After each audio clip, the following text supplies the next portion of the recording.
सुप्रभात विद्यार्थियों, सानंद होंगे। आपको हिंदी में दो बैलों की कथा पाठ का सार बता रहे हैं। दो बैलों की कथा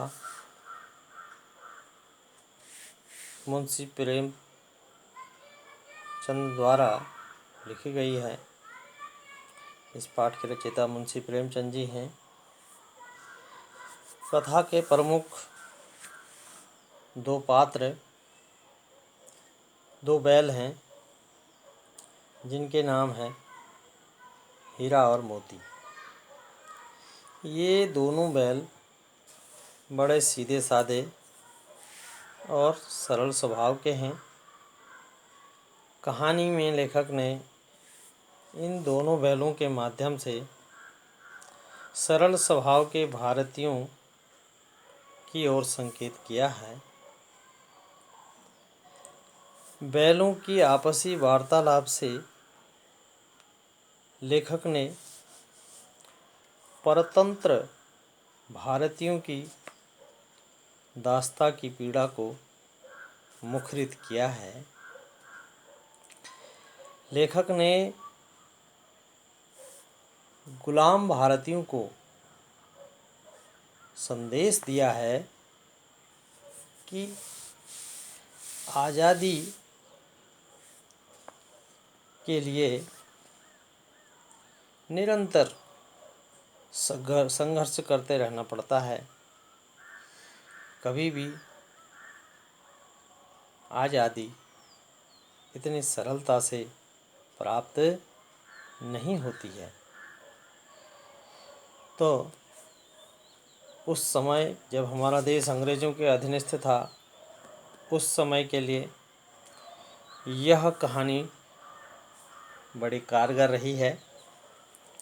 और इस कहानी में लेखक ने पशु और मानव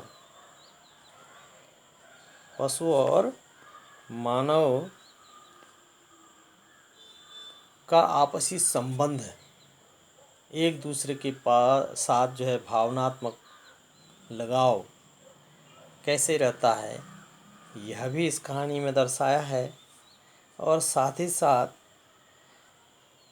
पशु भी मनुष्य की तरह सोचते हैं और बोलते बतियाते हैं, लेकिन मूक भाषा में। मनुष्य बोल सकता है, पशु जो है मूक भाषा में ये सारी चीज़ें करता है, सोचता है, आपस में बोलते हैं।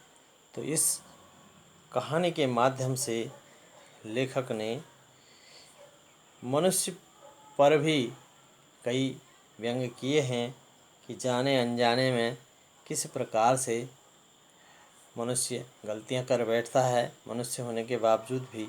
और कैसी मित्रता के बारे में भी पाठ में दिया है बैलों के माध्यम से कि किस प्रकार से आपसी मित्रता रहनी चाहिए, एक दूसरे के प्रति जो है मित्र के प्रति कितनी अपना जो है भाव रखना चाहिए।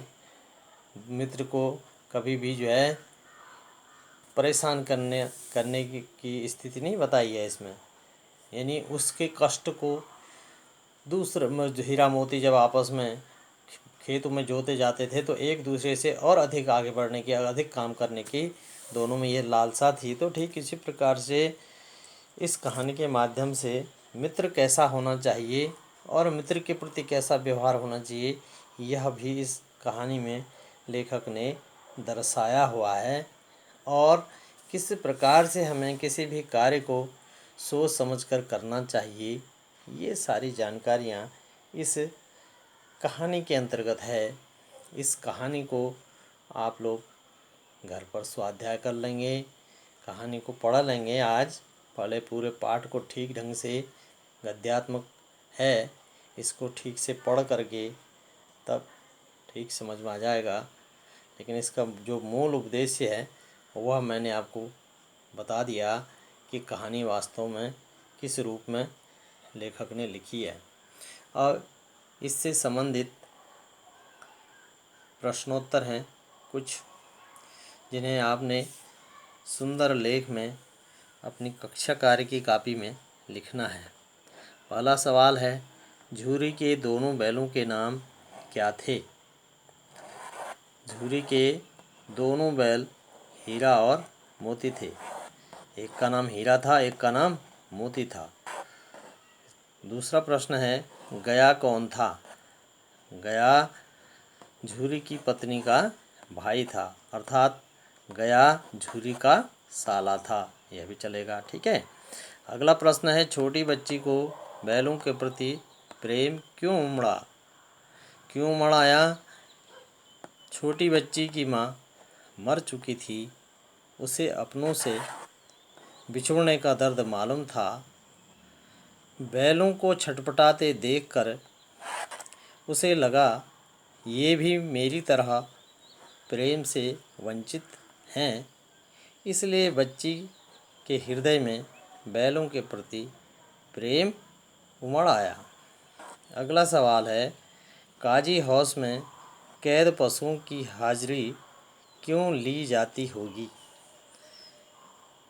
काजी हाउस में ऐसे पशुओं को कैद रखा जाता था जो दूसरों की फसलों को नुकसान पहुंचाते या आवारा घूमते थे।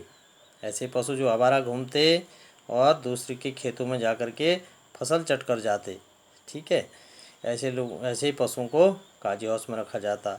इनके मालिकों से आर्थिक दंड लेने व लोगों की फसलों को नुकसान से बचाने हेतु, भाई अगर वहाँ बंद किया है उसके बाद फिर दोबारा जो है ये निकल कर के फसल को नुकसान न पहुँचाएँ, और इनके मालिकों को एहसास भी कराना है कि पशु को नहीं छोड़ना है, इसके लिए आर्थिक दंड अब उसके मालिक से ले सकें, ठीक है। इसी हेतु बार बार इनकी गिनती लगाई जाती होगी, यानी इनकी हाजिरी ली जाती होगी। इसीलिए लेते होंगे ताकि भाई ये दोबारा कहीं और फसल को नुकसान न पहुंचाए किसी किसान की, और इनके मालिकों को भी एहसास कराया जाए आर्थिक दंड लेकर के इनसे है। तो इस प्रकार से ये प्रश्न का उत्तर है। इन प्रश्नों के उत्तर सुंदर लेख में अपनी कक्षा कार्य की कॉपी में करेंगे। इससे पहले शब्दार्थ जहाँ किए होंगे आपने, ठीक उसी के नीचे इन प्रश्नों का उत्तर लिखेंगे। शेष जानकारी आगे देते रहेंगे। कार्य सब व्यवस्थित करें, मन लगाकर पढ़ें और प्रश्नोत्तरों को ठीक शब्दार्थ अन्य जो भी चीज़ आपको बताई जा रही है सब ठीक से याद भी आपने करना है, ठीक है। इसी प्रकार से स्वाध्याय में लगे रहें और घर पर रहें, स्वस्थ रहें। धन्यवाद। सही जानकारी कल।